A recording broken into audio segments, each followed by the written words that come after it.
மா எங்கம்மா மாமா ஆளே காணோம். இருடா இங்க தானே எங்கனா இருப்பாரு. நான் கூப்பிடட்டா மாமாவை? கூப்பிடு. மாமா மாமா. ஆமா கதை கேட்காதுன்னு கூப்பிடுறது. இப்போ நான் கூப்பிடுறேன் பாரு. ஓ மாமா. அசிங்கப்பட்ட சதீஷ் மாமா வரவே இல்லை. அம்மா ஒரு மாமா வீட்டுக்கு போயிட்டாரா? வீட்டுக்குலாம் போயிருக்க மாட்டாரா, இங்க தான் எங்கனா இருப்பாரு. அம்மா மாமா கிட்ட தான் ஃபோன் இருக்குல்ல, ஃபோன் பண்ணுங்கம்மா. ஆமால மறந்தே போயிட்டேன் பாரு. ஏண்டா இதுல மாமா பேரே இல்லையடா? அம்மா மை டியர் அங்கிள் சேவ் பண்ணி வச்சுக்கோங்க பாருமா. மை டியர் அங்கிளா? இருக்கு எதுக்கா இதுல மாத்தி வைக்கிறேன்னு தெரியல. நான் தேடி கிடக்கலாம் பாரு. மாத்தினா எங்க சொல்ல போறது கிடையாது. ஹலோ அண்ணா எங்கடா இருக்க? சொல்லுமா. அண்ணா உங்களுக்கு டிஃபன் எடுத்து வந்திருக்கேன். எங்கடா இருக்க? அம்மா தோட்டத்துக்கு வந்துட்டீங்களா? வந்துட்டேனே. நீங்க இப்ப கரெக்ட்டா எங்க இருக்கீங்க? இங்க வாழை தோட்டம் கிட்ட நிக்கிறேனே. இதோ அங்க தான் வந்துட்டேன், பக்கத்துல வந்துட்டேன். சரிண்ணே வாண்ணே. மாமா என்ன சொன்னாரு? டேய் தள்ள இந்த கையடா. அண்ணா வாடா போடா சொன்னா வச்சுக்க அவ்வளவுதானே. எரும கையடே. கையை கடிச்சிடுவேன்டா. மாமா இங்க தான் பக்கத்துல இருக்காரா, வந்து இருக்காரா, நம்ம இங்க இருக்க சொன்னாரு. சரிம்மா நான் அந்த பக்கம் போய் விளையாடி இருக்கேன். மாமா அந்த கொல்ல போடுங்க. வரேன். எங்கேயும் போக கூடாது, அம்மா கூட தான் வரணும், தனியா போக கூடாது. அம்மா இங்க தான் விளையாடி இருக்கேன். அஞ்சு உங்க பட்டாம்பூச்சி நிறைய இருக்கு பத்தியா, நம்ம போய் ஓடி பிளேட்ஸ் விளையாடலாமா? வாடா போலாம். போகக்கூடாது சொல்லல, அம்மா வரேன் இரு. மாமாக்கு டிஃபன் வச்சு கொடுத்துட்டு அதுக்கப்புறம் போய் விளையாடலாம். அதுக்கு தான் சஞ்சய் நான் அப்பயே சொன்னேன், நான் பெரியம்மா கூட வரலாம் சொல்லிட்டு. நீ என்ன அம்மா கூட போலாம் முடிச்சுட்டு ஓடி வந்த. இங்கன்னா அம்மா விளையாட்டு போடுறாங்களா? நீ வாடா நம்ம போலாம். உங்க ரெண்டு பேருக்கும் திமிரு ரொம்ப அதிகமாச்சு. பெரியம்மா செல்லம் கொடுத்து கெடுத்து வச்சுக்கலாம். நீங்கள வீட்லயே விட்டு வந்துருக்கணும். பாவம் பார்த்து கூட்டு வந்த பத்தியா திமிரு அதிகமாகி போயிருக்குது உங்களுக்கு. என்னம்மா நீங்க டிஃபன் எடுத்து வந்திருக்கீங்க? நான் வீட்ல போய் சாப்பிட்டுப்பேன்ல. ஐயா மாமா வந்துட்டாரு. அண்ணா நாங்க தோட்டத்துக்கு வரேன்னு சொன்னேன்ல, அதான் நீ எங்ககிட்ட கொடுத்து அனுப்பிச்சிட்டாங்க. சரிம்மா நீங்க சாப்பிட்டீங்களா? நாங்க சாப்பிட்டு தானே வந்தீங்களா? அம்மா நீங்க மட்டும் வந்திருக்கீங்க, கோமதியே வரலையா? கோமதி பசங்களா வரலையா? அவங்க தான் தோட்டத்துல சுத்தி பார்க்கணும்னு சொன்னாங்க. பசங்க எங்க ரெடி ஆகுதுங்க, இங்க வரத கூட மேக்கப் பண்ணி இருக்குதுங்க. அதனால நாங்க டைம் ஆகுது, நாங்க போய் டிஃபன் கொடுக்குறோம், இங்க பின்னாடி வாங்க அப்படி சொல்லிட்டு வந்துட்டோம். மாமா இது என்ன நம்ம கையில? இது செடியில நேரத்துக்கு வச்சுக்கப்பா. சூப்பரா இருக்கு, கொடுங்க நான் வேற தரேன். ஐயோ இதெல்லாம் ஷார்ப்பா இருக்கும், கையில குத்திக்கும், எல்லாம் விடக்கூடாது. அண்ணே கை கழுவுனே சாப்பிடலாம். கை கழுவிட்டு தான் வந்தேன். சரி உட்காருண்ணே. பசங்க இந்த பக்கம் வாங்க. சஞ்சய் உங்க பாட்டியா பட்டாம்பூச்சி சூப்பரா இருக்கு. ஆமாண்டா பாத்தியா yellow கலர் பட்டாம்பூச்சி. ரெண்டு பேரும் எங்கேயும் போக கூடாது, இப்படியே உட்காருங்க. எங்கேயும் போலாமா? அண்ணே நீ உட்காருண்ணே. என்னம்மா டிஃபன் செஞ்சாங்க? இட்லியும் சாம்பார் தானே எடுத்துட்டு வந்திருக்கேன். ஏமா தோசை பூரி எதுவும் செய்யலையா? இல்ல அண்ணி வர இட்லி மட்டும் தான் செஞ்சாங்க. வடை செஞ்சாங்க, வடை நட்டுறதுக்கு மறந்துட்டேன். சரிம்மா காலையில நான் வரலாம் சாப்பிட மாட்டேன். நம்ம கலர் டிஃபனே சாப்பிட மாட்டேன். பழுது கஞ்சி அந்த மாதிரி இருந்தா சாப்பிடுவேன். அண்ணி அப்பயே சொன்னாங்க உங்க அண்ணனுக்கு வந்து கஞ்சி இருந்தா கொடுத்தானுலாம், பழுது இருந்தா கொடுத்தானுலாம், எதுவுமே இல்ல இட்லி எதுவும் போத்துக்க திட்டுவாரு, இட்லில சாப்பிட மாட்டாங்க சொன்னாங்க. ஏன்னா மழை கிழமா இருக்கு, தூங்குறமா இருக்குது, பழுதுல சாப்பிட்டா சளிப்பிக்காது உனக்கு. இது வயிறு பஞ்சு உடம்பு அதெல்லாம் ஒன்றும் ஆகாது. சதீஷ் சஞ்சு சாப்பிட்டாங்களா? நாங்க சாப்பிட்டோம்மா. நீ சாப்பிடுங்க இதானே. இட்லி சாம்பார் சூப்பரா இருக்குமா. நீ செஞ்சியா? ஆமா நான் எங்க செஞ்சேன், உன் பொண்டாட்டி தான் செஞ்சது. நான் கூட நீ தான் செஞ்சேன்னு நினைச்சேன். சும்மா ஏமாத்த, நான் செஞ்ச சமையல் எப்படி இருக்கு உனக்கு தெரியாதா? ஏமா என்ன உனக்கு பிரச்சனை? நாங்க ரெண்டு பேரும் அங்க விளையாடுறோமா. அங்கெல்லாம் தண்ணினா ஓடுது, அங்கெல்லாம் விளையாடக்கூடாது. தண்ணிலாம் விளையாட மாட்டோமா, அங்க செடிலாம் இருக்கு பத்தி அங்கதான் விளையாடுறோம். ஏன்னா அங்க கத்திரிக்காய் செடி வெண்டைக்காய் செடிலாம் போட்டுருக்கலாம், அங்க போய் விளையாட போறாங்க. டேய் வாடா அண்ணா போலாம். ஏடி அம்மா போன் சொல்லட்டான், அப்ப நம்ம சொல்ல முடியாம போயிட்டு நம்ம அடிப்பாங்க. அடிக்க மாட்டாங்க வாடா. என்னம்மா நீ சின்ன குழந்தை சொல்லிட்டு அடிக்க மாட்டாங்க, நான் தானே பெரிய பையன், என்ன அடிப்பாங்க. அடி வாங்க போறது நான் தானே. ஏமா பம்பு செட்ல போய் குளிக்கலாமா? ஐயோ இவன் தொலை தாங்க முடியல. நான் எனக்கு பம்பு செட் போட்டு வச்சிருக்கியா, தண்ணி போயின்னு இருக்கா? இல்லம்மா இப்பதான் தண்ணி நத்துக்கும் அந்த வெட்டி விட்டுட்டு வந்தேன். பம்பு செட் போடணுமா? ஆமா நான் மொத்தமா குளிக்கிறதுக்கு தான் வந்திருந்தீங்க. அப்படியா? ஆமா மாமா நாங்களாம் குளிக்கிறதுக்கு வந்தாங்க, பம்பு செட்ல குளிக்கிறதுக்கு. எங்க அம்மா வந்து உங்க தோட்டத்துல இருக்க கத்திரிக்காய் வெண்டைக்காய் அதெல்லாம் பறிச்சு பழம் வந்திருக்காங்க. உங்களுக்கு இதெல்லாம் கேட்டாங்களா? இல்லம்மா நீங்க அதுக்கு தானே வந்தீங்க, அந்த மாமா கிட்ட சொல்லிருக்கேன். வீட்டுக்கு வா, உனக்கு இருக்குது பாரு பூஜை, கொஞ்சம் நெஞ்சமான பூஜை கிடையாது உனக்கு. புள்ள ஏமாத்திட்டா? எதை எங்க பேசணும் எங்க பேசக்கூடாது எதுவுமே தெரிய மாட்டேதுனே. சபையில அப்படியே சொல்லி கொடுத்தேன், எதனா சொல்லி வச்சிருந்தேன். குழந்தைங்களுக்கு எதையும் மறைக்க தெரியாதுமா. போ உனக்கு எவ்வளவு கத்திரிக்காய் வேணுமோ எவ்வளவு வெண்டைக்காய் வேணுமோ பறிச்சுக்கோ. அப்படி பண்ணாங்க நிக்கிறலாம் கூட இருக்கு பாரு, பூலா கூட இருக்கு, சாமந்தி பூ போட்டுருக்கோம். உனக்கு என்ன வேணுமோ பறிச்சுக்கோ.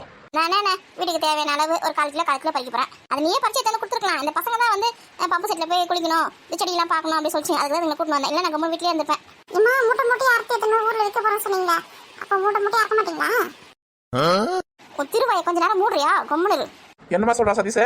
அது ஒண்ணு இல்ல, இது உங்க அண்ணா வீட்டு தோட்டம் தானே, உங்க அம்மா வீட்டு தோட்டம் தானே, உங்க அப்பா வீட்டு தோட்டம் தானே. நீ வந்து மூட்டை மூட்டையை அறுத்து எடுத்து நம்ம ஊர்ல விற்கலாமா? ஏன் உங்க மாமா கிட்ட வந்து கொஞ்சம் கொஞ்சம் போதும் அப்படி சொல்லிட்டு சொல்றான். பாருமா இந்த சின்ன பையனுக்கு இருக்கிற அறிவு எனக்கு இல்லாம போச்சு. நிறைய காய்ச்சிருப்போம். நான் எதுவுமே சந்தையில தான் போட்டுருக்கேன், அது கம்மியான விலைக்கு தான் போட்டுருக்கேன். நீ எடுத்துட்டு உங்க ஊர்ல வித்து நல்லா காசாக்க. உனக்கு எவ்வளவு வேணுமோ எடுத்துப்போ, ஒரு மூட்டை வேணுமா 2 மூட்டை வேணுமா, பறிக்கிறதா இங்க ஆள் கிடையாது. அதை பத்தில நீ கவலைப்படாதானே, பசங்க வந்து இருக்காங்களா அக்கௌண்ட் பசங்களா, அதை வச்சு நான் பறிச்சுக்கிறேன். சரிம்மா வெண்டைக்கு ஒரு மூட்டை எடுத்துக்கோ, கத்திரிக்காய் ஒரு மூட்டை எடுத்துக்கோ. உங்களுக்கு 2 மூட்டை வேணா கூட உங்க பறிக்க முடிஞ்ச அளவுக்கு சாமத்தியா பறிச்சு எடுத்துன்னு போங்க. ஏன்னா வாழைக்காலம் குளம்லாம் இருக்குதுன்னு சொன்னீங்க, வாழைக்குலை கூட உனக்கு கொடுத்தேன்னு வச்சுக்க, ஒரு காய் 10 ரூபாய் 10 ரூபான்னு விற்குது சந்தையில் கடையிலலாம். நான் வந்து எங்கள் ஊரில் வந்து ஒரு 8 ரூபாய் 9 ரூபாய் விற்றுன்னு வச்சுக்கேன், எல்லாம் 1 ரூபாய் 2 ரூபாய் கம்மியாக கிடைக்குதுன்னு என்கிட்ட வாங்குவாங்க. எனக்கு அந்த வாழைக்காய் இருக்கு பத்தியா, அது ஒரு தார கொடுத்துரு. இருக்குமா கொடுக்குறமா. நல்லா தான் போச்சு. அறுத்து வச்சுக்கிறேன், இவன் தான் இருக்குமா? அருண் ஏற்கனவே வாழைப்பழ கோலை ஒன்று வந்து அறுத்து வீட்டில் வச்சிருக்காமா. இப்போ வாழைக்காய் தானே உனக்கு வேணும், நான் அறுத்து தரேன். அருண் வந்து முக்கியமான வேலையை போயிருக்கான் சந்தை வரைக்கும். அப்படியா? போட பொறுமையாக வரட்டும். அப்புறம் என்ன எல்லாத்தையும் நாங்களே பறிச்சுன்னு போய்ட்டு எல்லாத்தையும் அத்தனை போய்ட்டு அன்னைக்கு தெரிஞ்சுதான் உனக்கு திட்ட போதுனே. அதனால எல்லாத்தையும் இங்கே வச்சுக்கிறேன். இப்போ வீட்டில் போய் குட்டியை எடுத்துன்னு வந்துரு. இங்கேருந்து எடுத்துமே அப்படியே எங்களையா எடுத்துமே வீட்டில் விட்டுரு. அவங்க அண்ணி என்னமா சொல்ல போறா? இன்னும் கொஞ்சம் கூட எடுத்துன்னு போகிறதா சொல்லுவா. திட்டலாம் மாட்டா. நீ தானே அப்படி நினச்சிருக்க. இன்னைக்கு பேசிச்சு பாரு பேச்சு. எம்மா பயந்தே போயிட்டேன் நான். இவ்வளோ நாளாக நடிச்சு வந்துருக்குது நல்ல பொம்பளை மாதிரி. என்னம்மா பேசுனா? அதெல்லாம் உங்களுக்கு இன்னும் நாளைக்கு சொல்கிறேன். இப்போ போய் நான் கத்திரிக்காய் இறக்குறேன். அக்கா அதை அனுப்பிச்சு விட அந்த பக்கம். வீட்டிலே சாப்பிட்டு அந்த தட்டை போய் கழுவி வை. தூக்கச்சட்டி போகும்போது வீட்டுக்கு போகும்போது எடுத்துன்னு போ. டேய் கோணி பையெல்லாம் கொடுத்துறேன். எங்கே வச்சா? பாட்டில் இடமா வச்சிருக்கேன். வா வா முதல்ல போய் கத்திரிக்காய் வறக்கலாம். ஐயா ஜாலி ஜாலி கத்திரிக்காய் இருக்க போறமே. ஊர் ஃபுல்லா கேக்குற மாதிரி கத்து. நட. என்ன இட்லி வேணா வெச்சுக்கனே தூக்குல இருக்குதே. வச்சுக்கிறமா. பசங்களுக்கு வேணா ரெண்டு இட்லி வச்சு விட்டுறதுனமா. ஐயோ அதுங்க வீட்ல சாப்பிட்டதே பெரிய விஷயம். ஃபுல்லா சாப்பிடாதுங்க. இதெல்லாம் மதியானத்துக்கு தான் சாப்பிடுங்க. நீ நல்ல வயிறு ஃபுல்லா சாப்பிடு. சரிம்மா நீ சாப்பிடுறது என்ன? நல்லா வீட்லயே நல்ல வயிறு மட்டும் சாப்பிட்டு தான் வந்தேன். நடங்க மணி ஆகுது. அப்போ உச்சி வெயில் வந்துச்சு வச்சுக்க ஒரு வேலை செய்ய முடியாது. ஒரு காயா இறக்க முடியாது. பயக்க வரும். போங்க போங்க சீக்கிரம் போங்க. ஊசியில கிடைக்கும் தான் அம்மா எவ்வளவு சுறுசுறுப்பா இருக்காங்க பாத்தியா? ஆமாண்டா அம்மா ரொம்ப மோசம்டா. இது என் அம்மாவோட சொத்து என் அண்ணோட சொத்து. ஓசியில கிடைக்குதா சொல்லுதுங்க பாருங்க. இதுங்களே ஓசினா ஊரா முட்டு தோட்டத்துல இருந்தா இருக்கதா ஓசி. இது என் வீட்டு தோட்டம். பக்கத்து வீட்டு தோட்டத்துல போய் அறுத்து பாருங்க ஒரு காயை. அப்புறம் தெரியும். கட்டி போட்டு உதைப்பாங்க. நம்ம வீட்டு தான் கை வைக்க முடியும். கொஞ்சம் சாம்பார் ஊற்ற சொல்லலான்னு பார்த்தேன். போயிட்டாங்களா? சத்தி ஏதோ பேசுனான்னு சொன்னாங்க. என்ன பேசுனான்னு தெரியலையே. அப்படி மூஞ்ச லட்சம் மாதிரிலாம் எதுவும் பேச மாட்டாள. ஏதோ நடந்திருக்கு வீட்டில். போனாதான் தெரியும். இந்த பூலாம் பார்க்கறதுக்கு எவ்வளவு அழகா இருக்குல்ல? ஆமா இந்த மாதிரி நிறைய பூ பூத்திருக்கேன். செவ்வந்தி பூ எடுத்து அதில் உன்முகம் பார்த்திருந்தேன். அம்மா இதுதான் செவ்வந்தி பூவா? இது பேர் சாமந்தி பூ தானம்மா? இதே செவ்வந்தி பூன்னு சொல்லுவாங்கடி. அம்மா அம்மா நம்ம ஒரு கூட ஃபுல்லா பறிச்சுன்னு போலாமா? ஏன்னா எந்த பூ பறிச்சுன்னு போய் நீ பண்ண போற? கடை வச்சு விற்க போறியா? இல்லம்மா கடை வச்சுக்கும் போது ஒண்ணா வச்சுன்னு போவோமா? என் ஃப்ரெண்ட்ஸுங்கெல்லாம் கொண்டு போய் கொடுப்போம்மா. எனக்கு அதுக்கு ஒரு 10-20 பூ பறிச்சு போனா போதாதா? இது இருந்தா மாமா வந்து கடையில் எடுத்துன்னு கொடுப்பாரு. காசு கொடுப்பாங்க. எதுக்கு பூல வேஸ்ட் பண்ண போறியா? ஏமா இந்த மாதிரி பூச்செடிலாம் நம்ம வீட்டாண்ட வைக்க முடியாதா? வைக்கலாமே. இந்த பூ வந்து நல்லா பெருசா பூத்து அந்த விதெல்லாம் முத்தி போயிருக்கும். கருப்பு கலர்ல விதை அந்த பூவோட பூவில் அடியில் அதை எடுத்து போய் நம்ம காய வச்சு நம்ம வீட்டாண்ட போட்டோன்னு வச்சுக்கா நல்லா சூப்பராக நிறைய செடி வளரும். அதை நம்ம நல்லா கொஞ்சம் தந்து நட்டு வச்சா வச்சுக்கிறேன் செடியா இந்த மாதிரி ஃபுல்லாக தோட்டம் மாதிரி ஆயிடும். அம்மா நீங்கள் சொல்கிற மாதிரி பூ எங்கே இருக்குன்னு பாருங்கம்மா. அதை பறிச்சு எடுத்து போய் நம்ம வீட்டில் விதை போடலாம். அதுவும் அங்கே இருக்கு பெரிய பூவா. அம்மா இந்த பூவை பாருங்க. ஆமாம் ஆமாம் இது என்ன டிஃப்ரெண்டாக இருக்கு. எங்கே பறிச்சது? இங்கே தான் இருந்துச்சு. இது மஞ்சள் கலர்லையும் பூக்கும் ஆரஞ்சு கலர்லையும் பூக்கும். நல்லா கலர்ஃபுல்லாக இருக்குல்ல? ஆனால் நம்ம ஊர் சைடு இந்த பூலாம் சாமிக்கெலாம் வைக்க மாட்டேங்கிறாங்க. நம்ம ஊர் சைடு தான் வைக்க மாட்டேங்கிறாங்க. மற்ற ஊர் சைடுல எல்லாம் கோயிலில் கல்யாணத்துக்கு எல்லாத்துக்குமே இந்த பூ தான் யூஸ் பண்ணுறாங்க. டெல்லிலாம் பார்த்துருக்கியா? அப்படியா? நம்ம ஊர் சைடில் வந்து வேறு சாமான் இருக்கு பார்த்தியா? அந்த சாமான் தான் போடுறாங்க. அப்போ மாமா வந்து இந்த பூவில் எடுத்துன்னு எங்கே வைப்பாரு? இது வந்து சந்தைக்கு போயிடும். சந்தையிலேருந்து யார் வேணும் வாங்கி போவாங்க. நல்லா அழகாக இருக்குமா பூ. இந்த ராதிகை நம்மளுக்கு முன்னாடி வந்தால் எங்கே போனா தெரியலையே. ஒருவேளை கத்திரிக்காய் இருக்கிற வெண்டைக்காரக்கான்னு வந்தால வாங்க போய் அக்கறை இருக்கிறாளோ? அங்கே தான் இருப்பாங்க. வாமா போலாம். ஏடி நான் கொஞ்சம் பூ மட்டும் பறிச்சுன்னு வரேன்டி. நீ பறிச்சுன்னு பொறுமையா வா. நாங்கள் அங்கே போகிறோம். அவங்க பம்பு செட்டில் குளிக்கிறாங்களா என்னன்னு தெரியல. அப்படியே பார்த்துன்னு போகிறோம். இம்மா என்னை மட்டும் தனியாக விட்டுட்டு போவாதீங்கம்மா. ஏடி எங்கள் பக்கத்தில் தானே இருக்கோம். வா வா. இம்மா கத்திரிக்காய் தோட்டத்துக்கு எந்த பக்கமாக போனோம்? வா என் கூடயே வா. இம்மா நானும் வரமா. என்ன கூட்டின்னு போங்கம்மா. என்ன நீ பூ பறிக்கலையா? நான் அப்புறமா பறிச்சுக்கிறேன். சோம்பேறி ஆச்சு நீ. இம்மா கத்திரிக்காய் அறுத்துட்டேன். போதும் பாருங்க. இன்னும் நிறைய அறுக்க வேண்டியது இருக்குது. நீ அறுத்த கத்திரிக்காய் வேற கத்திரிக்காய், நான் கறக்கிற கத்திரிக்காய் வேற கத்திரிக்காய். இந்த லைன்ல ஃபுல்லாவே இந்த மாதிரி கோடு போட கத்திரிக்காய் தான் இருக்குது. கோடு போட கத்திரிக்காய் தான் நிறைய வாங்குவாங்க. இந்த லைன்ல இருக்கிறதுலாம் முதல்ல. அம்மா ஏற்கனவே இவ்வளவு பறிச்சாச்சுமா. இது என்ன பண்ண போறீங்க? இது என்ன பண்ணின்னு போறா? சொல்ற வேலையை மட்டும் செய்யி. அம்மா நானும் கத்திரிக்காய் பறிக்கிறேம்மா. வேணா கையில முள்ளு குத்துது. வேணா நீ கம்மன் இல்ல அங்கே. என்ன கூட 2 முள்ளு குத்திச்சுமா. ஒன்னா சரியா போயிடும். பறி சீக்கிரம் கத்திரிக்காய் பறி. வெயில் உச்சிக்கு வந்துட்டு பாரு. பெரியம்மா அக்காலாம் வரேன்னு சொன்னாங்க. அவங்க எங்க போனாங்கன்னு தெரியல. அவங்களாம் வந்தாலும் நான் விளையாட்டுக்கு போவேன். ஜாலியா விளையாடலாம். பம்பு செட்டில் குளிக்கலான்னு வந்தேன்.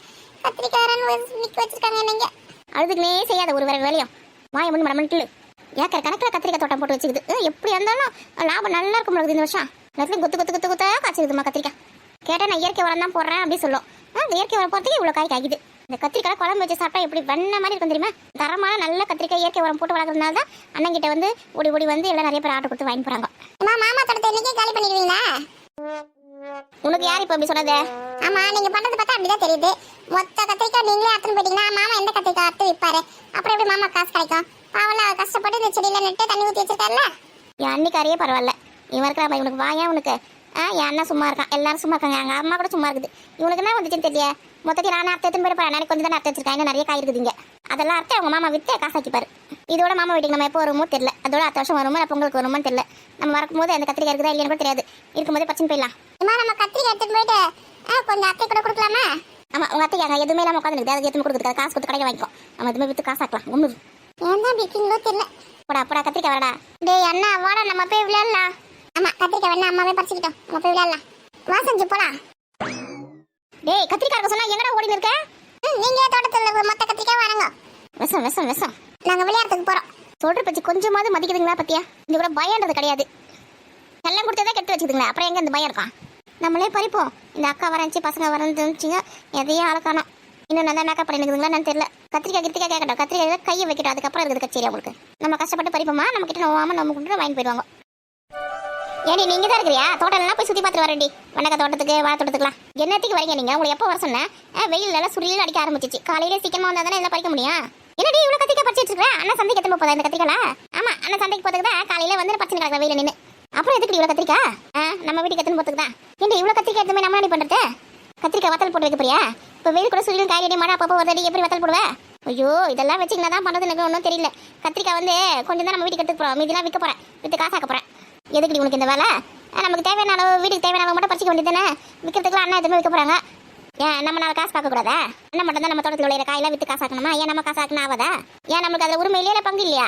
ஏண்டி அண்ணன் தானே உழுது செடியெல்லாம் வச்சு அதுக்கு தண்ணி ஊற்றி மருந்தெல்லாம் போட்டு வளர்க்குது, அதுக்காக நமக்கு பங்கு இல்லைன்னு போயிடுமா? உங்ககிட்டலாம் பேச முடியாது. சரி சீக்கிரம் படி. இன்னும் இந்த கூட ஃபுல்லாக ரொம்ப இன்னொரு கூட வேறு வச்சிருக்கேன். 2 கூட ஃபுல்லாக ரொம்ப பிறகு தான் எங்கே கிளம்ப முடியும். சீக்கிரம் படி. ஏம்மா சித்தி வந்து காய்கறி கடை வைக்க போகிறாங்களா? ஆமாம் போல இருக்குது. இன்னிலேருந்து காய்கறி வியாபாரம் பண்ண போகிறேன். ஏன்னா நீ பண்ற வேலையை அண்ணி மட்டும் பார்த்துன்னு வச்சுக்க, அவ்வளோதாண்டி. என்ன பண்ணிட்டா சொல்லு, என்ன பண்ணிட்டு சொல்லு, அவ்வளோதான். அதுக்கு என் அம்மா விட்டது, என் அப்பா விட்டது, என் அண்ணன் விட்டது நான் எடுத்துட்டு போறேன். இது வந்து எப்படி நான் கேட்கலாம்? கேட்டுதான் பார்க்கணும், அதுக்கப்புறம் என்ன நடக்குதுன்னு தெரியும் உனக்கு. இதில் அவங்களுக்கு எவ்வளோ உரிமை இருக்கோ அதை விட அதிகமான உரிமை எனக்கு இருக்குது. சீக்கிரம் பண்ண 2 கூட கத்திரிக்காய் கத்திரி வச்சுக்க, 2 கூட வெண்டைக்காய் இருக்கணும். அதுக்கப்புறம் அண்ணன் வேற வாழைக்காய் தார அத்தை சொல்லியிருக்கேன். இதெல்லாம் திரும்ப பொழுதோட போனால் தான் ஊரை வைக்க முடியும். இல்லை பொழுது போச்சு வச்சுக்க வீட்டை தான் வச்சுக்கணும். அப்புறம் எப்படி இது காசா கத்த? சீக்கிரம் அரங்கோ. பெரிய பிளான போட்டு வச்சிருக்க போலக்குதே. ஆமா, இதை வீட்டுக்குலாம் தூக்கின்னு போயிருக்கேன். அம்மா வீட்டுக்குலாம் அண்ணன் குட்டியை நான் இங்கே தான் சொல்லியிருக்கேன். அப்படியே ஏற்றி அப்படியே வீட்டுக்கு போய் சேர்ந்தலாம். ஏன்னா ஊர்ல இருந்து துணிமணி அம்மா வீட்டில் தான் இருக்குது. அதெல்லாம் விட்டுட்டு அப்படியே குட்டியை நிலையை ஏறி போறான்னு சொல்றேன். பேக்ல எப்போ போத்தேன்? உனக்கு துணிமணி தான் முக்கியம், நீ போய் எடுத்துன்னு வா. நான் அப்படியே கிளம்புறேன், பசங்களை கொடுங்க. அப்படியே அம்மா கிட்ட எனக்கு ஒரு 5 கிலோ புளியை, உனக்கு ஒரு 5 கிலோ புளியை கேட்டு வாங்கி வா. என் அம்மா தான் சொன்னாங்களே புளியெல்லாம் இல்லை கடையில் போட்டுட்டோம் சொல்லிட்டு 2 கிலோ 3 கிலோ தான் இருக்குன்னு சொன்னாங்க. 5 கிலோ கேட்டுனக்கா எங்கன்னா அக்கா பக்கத்து வீட்டில் வச்சிருப்பாங்க. காசு கொடுத்து வாங்கிட்டா சொல்லு. இந்த வீட்டு புளியை காசு வித்துதுங்களே, காசுக்கு வேற இடத்துல காசு கொடுத்து வாங்கி நம்மளுக்கு கொடுக்க சொல்லு. நமக்கு வருஷம் 5 கிலோ புளி தருவாங்களா, அந்த புளியை மாதிரியே கேட்டு வாங்கின்னு வர பஸ்ல வந்து சேரு. புளி வாங்கிட்டு நான் பஸ்ல வருவேன். நம்ம தனியா ஏன் 5 கிலோ 10 கிலோ நடத்தி தர முடியாதா? ரேஷன்ல வேற பருப்பு எண்ணெல்லாம் போடுறாங்கன்னா, அரிசிலாம் போடுறாங்கன்னா, சக்கரெல்லாம் போடுறாங்க. அதெல்லாம் வேற போய் சீக்கிரமா போய் வாங்கணும். இங்கேயே நான் ஒன்றியா கத்திரிக்காய் பறிச்சு நிற்கிறேன். இதுக்கே டைம் போச்சு. காலையில் சீக்கிரமா என் கூட வந்திருந்தீங்கன்னா மணி நேரம் பறிச்சு முடிச்சுட்டு குட்டியை நேரத்து நான் வீட்டுக்கு போய் சேர்ந்துருக்கலாம். நான் தான் பண்ணுவீங்களோ தெரியல, வீட்டுக்குள்ள போந்துக்கணும். என்னடி ரேஷன்ல அரிசி பருப்புலாம் போடுறாங்களா? ஆமா, உங்களுக்கு தெரியாதா? இன்னைக்கு விட்டு வச்சுக்க 3 நாள் கழிச்சு தான் போடுவாங்க. ஐயோ, அது வேற போய் வாங்கணுமே. சுத்தமா சக்கரை இல்லடி வீட்டில். இதோ ஒரு நாளைக்கு 5 வாட்டி 6 வாட்டி காப்பி போட்டு குடிக்கிறேன். அப்புறம் எங்க இந்த சக்கரை இருக்கும்? 2 கிலோ சக்கரை உனக்கு எங்க இருந்து பத்தா? இல்லையா 2 கிலோ சக்கரை மட்டுமா ஆகுது? நான் கடையில் வர 2 கிலோ சக்கரை வாங்குறேன். மொத்தம் 4 கிலோ சக்கரை ஆகுது ஒரு மாசத்துக்கு. எனக்கு டிப்பாவீங்களா? ஒரு மாசத்துக்கு 4 கிலோ சக்கரை போடுறீங்களா? அவ்வளோ காஃபி டீயா போட்டு குடிக்கிறீங்க? இல்லையா எங்கள் மாமனார் மாமியார்லாம் டீ குடிப்பாங்க. நான் காஃபி குடிப்பேன். எங்கள் வீட்டுக்காரர் காஃபி குடிப்பேன். பசங்க 2 இருக்குது. எல்லாருமே வீட்டில் காஃபி குடிக்கிறாள். எங்களுக்கு அதனால 4 கிலோ சக்கரை ஆகுது. எங்கள் வீட்டில் நானே மாமியார் மட்டும் தான் காஃபி குடிக்கிறாள். மற்றவங்க யாரும் குடிக்க மாட்டாங்க. அதுக்கே எங்களுக்கு 2 கிலோ சக்கரை பத்த மாட்டேங்குது. நீ என்ன சொல்ல வந்துட்டேன்? என்ன பருப்பு வாங்கணும், எண்ணெய் வாங்கணும். எண்ணெய் கூட எனக்கு 1 கிலோ பத்தே மாட்டேங்குது தெரியுமா? 1 கிலோலாம் எந்த மூளைக்கு உனக்கு பத்தாதுக்கு? நீங்கள் வேறு பக்கத்தில் வந்துட்டீங்க. முன்னாடியாவது 2 கிலோ ரேஷனில் 1 கிலோ போடுவாங்களா, எக்ஸ்ட்ரா 1 கிலோ வாங்குவோம் கடையில். இப்போ நீங்கள் பக்கத்தில் வந்ததுலேருந்து 2 கிலோ எக்ஸ்ட்ரா வாங்க வேண்டியது வெளியில். ஓ, அப்போ எங்களுக்கு சமைச்சு கொட்டுறேன்னு சொல்லாமல் சொல்கிறேன். இல்லையே நேரடியாக தான் சொல்கிறேன். நான் பெரியமா வீட்டுக்கு போகாதீங்க, பச்சை தண்ணி கூட குடிக்காதீங்கன்னு சொல்கிறேன் என் வீட்டு பசங்க கிட்ட. அதுக்கு தான் பெரியமா சமைச்சா தான் நல்லா இருக்கு, நீ சமைச்சா நல்லா இருக்க மாட்டேது சொல்லிட்டு ஓடி அதுக்கு பண்ண முடியா? ஏன்னா குழந்தைங்க சமைச்ச பொருள் நான் எதுவும் சொல்லலடி. இது மாதிரி சொல்கிறேன். முன்னாடி வந்து 2 கிலோ ஆகிருந்து இப்போ 3 கிலோ ஆகுது அப்படின்னு சொல்கிறேன். ஆமாம், இப்படிலாம் சொல்லி கவிப்பாங்க. அதுக்கப்புறம் தப்பாக நினச்சிக்காது வேற சொல்லுவாங்க. பார்த்துக்க மகா, ஒரு அக்கா வீடு தான் சொல்லிட்டு பக்கத்தில் வந்தா என்ன பேசுறது பற்றி உங்க அம்மா? ஏண்டி நான் தப்பா எதுவும் பேசலையே. மனசில் இவ்வளோ விஞ்சன்ஸ் வச்சிருக்க நீ. விஞ்சன்ஸ்னா வன்மம். இப்போ ஒருத்தி இதெல்லாம் உனக்கு சொன்னால் அப்படியே பிடிச்சிப்பா. இது எங்கள் வீட்டை ரெடி பண்ணி நாங்கள் போய் சேர்றேன். அதுக்கப்புறம் தானே உனக்கு தெரியும் எங்களோட பாசத்தோட அருமெல்லாம். இப்பயே போகலான்னு சொன்னால் அந்த சந்தீஷம் வந்தால் தானே கூட பெரியமா வீட்டில் இருந்தால் இருப்பேன், பெரியமா வீட்டில் தான் இருப்பேன். அழுது அடம் பிடிச்சி வந்துடுங்க. இங்கே பால் காசு அங்கே தானே கூட்டின்னு பண்ணாதுங்களா? குழந்தைங்க கொஞ்சம் பெருசாக வர வரைக்கும் இங்கே ஏறி அதுங்களுக்கு புத்தி தெரிஞ்சதுக்கு அப்புறமா போவாங்க. ஏமா நீங்கள் இப்படி தான் சொல்லுவீங்க, இங்கே ஏறு குழந்தை சின்னதாக இருக்குது, இங்கே ஏறு குழந்தைங்க இங்கே இருக்குது, குழந்தைங்க கல்யாணம் நிற்குது அப்படி இப்படின்னு சொல்லுவீங்க. அதுக்கப்புறம் எங்களால் தான் வந்து 2 கிலோ ஏன்னது 3 கிலோ ஆகிப்போச்சு, சக்கரை வந்து 4 கிலோ வாங்குறோம், பருப்பு வந்து 3 கிலோ வாங்குறோம், அரிசி வந்து 30 கிலோ வாங்குறோம் அப்படின்னு லிஸ்ட்டு போட்டு சொல்லுவீங்க. எதுக்கு? அதாவது இதுக்கு இடத்துல இருந்தால் எல்லாம் சரிப்பட்டு வரும். நான் வந்து சீக்கிரமாக எங்கள் வீட்டுக்கு போயிடுவேன். இன்னும் கொஞ்சம் நாளைக்கு மட்டும் அட்ஜஸ்ட் பண்ணிடு. ஏமா சித்தி ஏமா அப்படி பேசுகிறாங்க? அவள் அப்போ லூஸ் ஆகிடுவா. நான் இப்போ என்ன சொல்லிட்டேன், நீ இப்படி புரிஞ்சு தள்ளிருக்கா? ஏமா உங்ககிட்ட கத்திரால கூட எனக்கு தெம்பு கிடையாது. முதல்ல கத்திரிக்காய் வறுத்து கொடுக்கணும்னா முடியாதா? இல்லை தள்ளி போங்க, நானே அறுத்துக்கிறேன். கொண்டு வச்சரி இருந்தால் குப்பை மடி ஏறி கூட சண்டை போடலாம் சொல்லுவாங்க. கொண்டு வச்சரி இல்லாமல் போனால் இப்படி தான் ரோல் பண்ணி கிடக்கணும். ஏமா உன் வாயை கொஞ்சம் நேரம் மூடு. மகா, நீங்களாவது அக்கா தங்கச்சி 2 பேரும் ஒத்துமையாக இருங்கண்ணே. நம்ம அக்கா நம்ம தங்கச்சி அப்படி சொல்லிட்டு பாசமாக இருங்க. இதோ எங்கள் அக்கா மாதிரியே வேஷம் போட்டு இருக்காதீங்க. சரிங்க சித்தி. எங்கள் அம்மா நான் வேஷமாக போட்டுருக்காங்க கேட்காம சரிங்க சித்தின்ற. அப்போ நான் வேஷம் போட்டுருக்கேன் சொல்கிறேன். நீ சொல்கிற மாதிரியே. ஏம்மா நான் அப்படி சொல்ல வரலம்மா, பாசமாக இருன்னு சொன்னாங்களா, அதுக்கு தான் சரி சித்தின்னு சொன்னேன். எங்கே எதுக்கு சண்டைக்கு போகிறேன்? நீ பண்ணதான் உங்க சொல்லுது. இங்கே பாரு, நான் எப்பவுமே உன்னை வேற ஒரு ஆளாக பார்த்தது கிடையாது. புரிஞ்சுக்கோ, எல்லாரும் ஒன்று தான் நான் நினச்சிருக்கேன். நீ தான் பிச்சு பேசினிருக்கேன். அம்மா சண்டை போடாதம்மா சித்திக்கிட்ட. மகா வீடு சண்டை போடட்டும். எத்தனை நாள் மனசுல வச்சுருந்தா சண்டை போடட்டும். கேட்க வேண்டிய கேள்விலாம் கேட்கட்டும். எதுக்கு மனசுலயே வச்சு புடிங்கி இருக்கிறது? வாயை தந்து பேசினா தானே எதுக்கு வீடியோ காலம் பிறக்கும். நான் கூட அக்கா வீட்டு பக்கத்துல போயிட்டு அக்காக்கு ரொம்ப சந்தோஷம் இருக்கு அப்படின்னு நினைச்சேன். இப்போ தான் தெரியுது அக்காக்கு வந்து நான் வந்ததுலேருந்து ரொம்ப கஷ்டம் தான் போல இருக்கு. நம்ம இங்கேருந்து காலி பண்ணாதான் அது சந்தோஷமா இருக்கும். நான் இப்போ தான் எனக்கு புரியுது. லூசு மாதிரி எதனா பேசினு இருக்காது. வேலை பாரு ஏக்கா, நீ ஆசைப்பட்ட மாதிரி உன் வீட்டு பக்கத்துல இருந்து நான் கிளம்பிடுவேன். இப்படி வாங்கி வச்சிருக்கேன். நாங்கள் கொஞ்சம் ரெடி பண்ண வேண்டியிருக்குது. இந்த ஓலெல்லாம் போட வேண்டியது அதெல்லாம் போட்டுட்டு வச்சுக்கேன். நாங்கள் கிளம்பி போயிடுவோம். அதுக்கப்புறம் நீ சந்தோஷமா ஒண்டியா வாழு. எது ஒண்டியா வாழா? ஆமா, நீ அதான் ஆசைப்படுற ஒண்டியா வாழணும்னு. ஒண்டியா நீ மட்டுமே வாழ். யார் எக்கடி கட்டு பண்ணா உனக்கு தான் வந்தது. ராதிகா, எனக்கு அவ்வளோதான் பொறுமை. இதுக்கு மேலே நீ பேசுறதா வச்சுக்க, அவ்வளோதான் உனக்கு. நான் இப்போ ஒண்டியா வாழணும்னு ஆசைப்பட்டேன். ஒண்டியா வாழணும்னு ஆசைப்பட்டா வச்சுக்க. நீ இந்த ஊருக்கு வரணும்னு சொன்னீங்க. அப்பயும் உன்னை வரணும்னு சொல்லியிருப்பேன். இப்படிதான் இங்கே வந்த பிறகு இடம் வாங்கணும், கொஞ்சம் காசு இருந்தால் கொடுக்கா, நகை இருந்தால் கொடுக்கா, வச்சு தரேன், வச்சு காசு கொஞ்சம் ரெடி பண்ணணும் சொல்லும்போது கூட இல்லைன்னு சொல்லியிருப்பேன். ஆனால் உனக்கு வந்து நான் எதுக்கு நகைலாம் கொடுத்தேன், காசுலாம் கொடுத்தேன். நம்ம தங்கச்சி ஆச்சே, வாடகை வீட்டில் இருக்கால, ஒரு இடம் கிட்ட வாங்கி ஒரு வீடு வாசல் கட்டி நல்லா சந்தோஷமா இருக்கட்டும், 2 குழந்தைங்க வச்சுருக்கால, அவ்வளோ நிறைய வாடகை கொடுப்பா அப்படி சொல்லிட்டு நான் உனக்கு இந்த ஊருக்கு வந்து நிறைய ஹெல்ப் பண்ணியிருக்கேன். ஆனால் உனக்கு தான் கொஞ்சம் கூட மனசாட்சி கிடையாது. விட்டு நீ மாதிரி பேசுகிறப்ப எப்படி? நான் செஞ்சதெல்லாம் சொல்லி காட்டுறியா? சொல்லி காட்டலடி, இதெல்லாம் நீ மறந்து தானே இப்போ பேசுனேன். அதுக்கு தான் யார்கிட்டையும் எந்த உதவியும் கையிட்டு வாங்க கூடாதுன்னு சொல்றது. சொல்லி காட்டுறப்ப எப்படி? எல்லாம் என்ன இம்மா சண்டை போடாதம்மா. இங்கே பாரு, நானும் எதுவும் கேட்கக்கூடாது. சரி பொண்ணா போது, சின்ன பொண்ணாச்சு, என்னோட சின்ன வயசாச்சு, பேசி போட்டோம் அப்படி சொல்லிட்டு விட்டா ரொம்ப ஓவரா தான் பண்ணி போறேன். செஞ்சதெல்லாம் சொல்லி காட்டக்கூடாது நான் பார்க்குறேன். அங்கங்கே 10 ரூபா கொடுத்தாலும் 10,000 வாரி சொல்லி காமிக்கிறாங்க. நான் இது வரைக்கும் எவ்வளோ செஞ்சிருக்கேன் தெரியுமா? தங்கச்சி பாவங்க சொல்லிட்டு கொஞ்சம் கூட நன்றி இல்லாமல் பேசுறேன். அப்போ அவள் பேசி என்ன வாய் பண்ணி கும்பிட்டு சொல்றியா? அப்போ வாய் பண்ணி இருந்தா சொல்றது நிஜம் மாட்டேன். நான் ஒண்டியா வாங்க எப்போ ஆசைப்பட்டுருக்கேன் சொல்லு. உங்க அப்பா எது வேணாலும் முதல்ல என்ன சொல்லுவேன்? சித்தி வீட்டுக்கு எதுவுமே கொடுங்க, சதீஷுக்கு செஞ்சு சாப்பிட்டோம் சொல்லிட்டு என் குழந்தைங்க மாதிரி நான் சொல்றேன். ஏன் நான் எங்க கொடுக்குற எத்தனை வேணாலும் கொடுத்தா உங்களுக்கு எத்தனை கொடுக்குது இல்லையா? கொடுத்துக்கிறேன். யார் இல்லைன்னு சொல்லுது? நான் கொடுக்குறேன், அதனால நீ கொடுக்குற. நான் ஒரு பாசத்தில் தான் கொடுக்குறேன், குழந்தைங்களாச்சும் சாப்பிட்டு சொல்லிட்டு. இப்போ நான் மட்டும் எதில் கொடுக்குறேன்? வேஷத்துல கொடுக்குறேன். நீ என்ன நினைப்பில் கொடுக்குறீங்க உனக்கு தான் தெரியும். அம்மா விடுங்கம்மா. சரி, கேட்க வேண்டிய கேள்வி கேட்டுல கத்திரிக்காய் வரேன். சீக்கிரம் போலாம் வீட்டுக்கு. ரேஷனில் போய் பொருள் வாங்கினா வேணாவா? அப்படியே எப்படி பேச்ச மாத்திராப்ப. நம்ம எதுவும் கேட்கக்கூடாது வாய முடியும் இருந்தா ஓவரா ஆட்டம் போடுவா. எதுக்கு இப்படி கேட்டாலும் வாய போடுவா. எல்லாம் என் நேரம். நம்ம வாயை வச்சு முன்னாடி கும்பிட்டு இருக்கலாமா? எவ்வளோ பேச்சு பேசுதியம்மா, வாயில் அது பூச்சி மாதிரி இருக்குது. என்ன பேச்சு பேசுது? கத்திரிக்காய் அறுத்து முடிச்சுட்டு வெண்டைக்காய் வேற அறுக்கிறதுக்கு போகணும் ஆகட்டும். இப்போ வாயே இல்லாத பூச்சி மாதிரி பேசுறா பாரு. இந்த அழக்க உடக்கம் அப்படியே இருக்கட்டும். உனக்கு தான் வாய் இருக்குதுன்னு இஷ்டத்துக்கு பேசினு இருப்பேன். இப்போ நான் என்ன தப்பா சொல்லிட்டேன்? ஐயோ, திரும்ப ஃபர்ஸ்ட்ல இருந்து ஆரம்பிக்கிறீங்களா?